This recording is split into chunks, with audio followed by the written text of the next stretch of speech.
আসসালামু আলাইকুম সবাইকে। কেমন আছেন সবাই? আশা করি সবাই ভালো আছেন। আজকে আমি আপনাদেরকে খুব সুন্দর কিউট এই ব্যান্ডটি তৈরি করে দেখাবো। টুকরো কাপড় দিয়ে সহজেই এটি তৈরি করে নেওয়া যায়। আজকে আমি আপনাদেরকে সুন্দর এই ব্যান্ডটি তৈরি করে দেখাবো। এটা চাইলে এভাবে হাতেও পরা যায়। তো চলুন কথা না বাড়িয়ে কাজটি শুরু করি। দেখুন, আমি এই ব্যান্ডটি তৈরি করার জন্য এই কাপড় নিয়েছি। তো আমি এই কাপড়টা লম্বায় নিয়েছি 20 ইঞ্চি।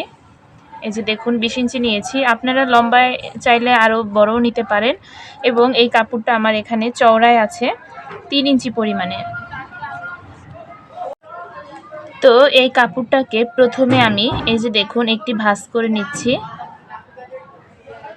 এই যে দেখতে পাচ্ছেন আমি কিভাবে কাপড়টাকে ভাঁজ করে নিয়েছি, একদম মাঝ বরাবর ভাঁজ করে নিয়েছি।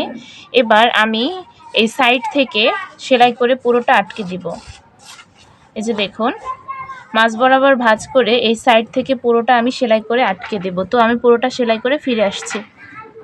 তো এই যে দেখুন আমি সেলাই মেশিনের সাহায্যে এটাকে সেলাই করে নিচ্ছি।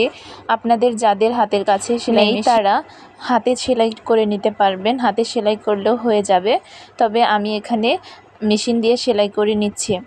আর আপনাদের কাছে একটা অনুরোধ রইল, আপনারা যারা আমার ভিডিও দেখবেন দয়া করে আমার চ্যানেলটি সাবস্ক্রাইব করে দিবেন। আর আমার যেসব আপুরা চ্যানেলটি সাবস্ক্রাইব করে দিয়েছেন তাদেরকে অসংখ্য ধন্যবাদ। তো এই যে দেখুন আমার সেলাই করা হয়ে গেছে। এটা সেলাই করা হয়ে গেছে। আমার এটা কিন্তু হচ্ছে উল্টো পাশ। এবার আমি এটাকে এই যে দিক পাশ করে নিব, যার জন্য আমি এখানে একটি সেফটি পিন নিয়ে নিয়েছি। এই সেফটি পিনের সাহায্যে আমি এটাকে উল্টে নেব। এই যে দেখুন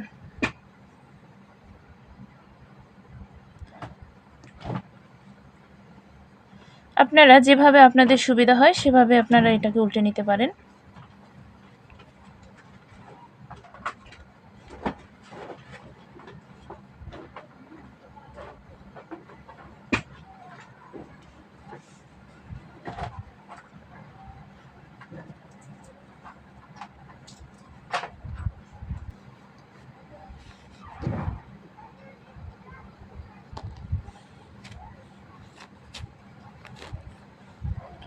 এই যে দেখুন আমার উল্টানো হয়ে গেছে। তো এবার একটি ফিতার মতো তৈরি হয়ে গেছে। এবার আমি এখানে একটি রাবার নিয়ে নিয়েছি এবং রাবারটাকে কেটে নেব। এই যে দেখুন রাবারটাকে আমি কেটে নিয়েছি।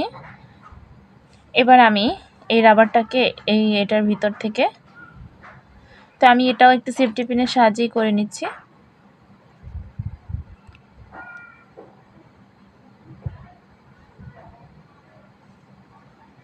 এই এক মাথা থেকে রাবারটিকে ঢুকিয়ে অপর মাথা থেকে বের করে নিয়ে আসব। আপনারা খেয়াল রাখবেন রাবারটা জানি এখান থেকে পুরোপুরি ঢুকে না যায়, তাহলে আপনাদের কিন্তু বের করতে আবার ঝামেলা হয়ে যাবে। তো এই যে দেখুন আমি এবার এই রাবারের দুই মাথা একসাথে করে সেলাই করে দিব। তো আপনারা এই সেলাইটা হাতেও করে নিতে পারেন নেডেলের সাহায্যে। আমি মেশিনে এটাকে সেলাই করে নিয়ে আসছি। এই যে দেখুন সেলাই করে নিয়ে এসেছি। এবার এটাকে এই যে দেখুন আটকে দিলাম। এবার টেনে টেনে আপনারা এগুলোকে অ্যাডজাস্ট করে নিন।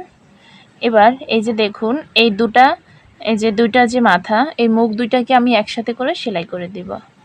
তো আমি এই মুখ দুইটাকে একসাথে সেলাই করে ফিরে আসছি। তো এই যে দেখুন তৈরি হয়ে গেছে কত সুন্দরভাবে। এটা চাইলে আপনারা চুলেও ব্যবহার করতে পারেন, অথবা এই যে দেখুন এভাবে করে হাতেও পরে নেওয়া যায়। তো এই যে দেখুন শুধু একটু মডিফাই করে সিম্পল একটা জিনিস দিয়ে কি সুন্দর একটা জিনিস তৈরি করে নেওয়া যাচ্ছে। আশা করি ভিডিওটি আপনাদের ভালো লাগবে। ভিডিওটি যদি ভালো লাগে দয়া করে আমার চ্যানেলটি সাবস্ক্রাইব করে আমার পাশে থাকেন। সবাই ভালো থাকবেন, সুস্থ থাকবেন। আল্লাহ হাফেজ। আসসালামু আলাইকুম।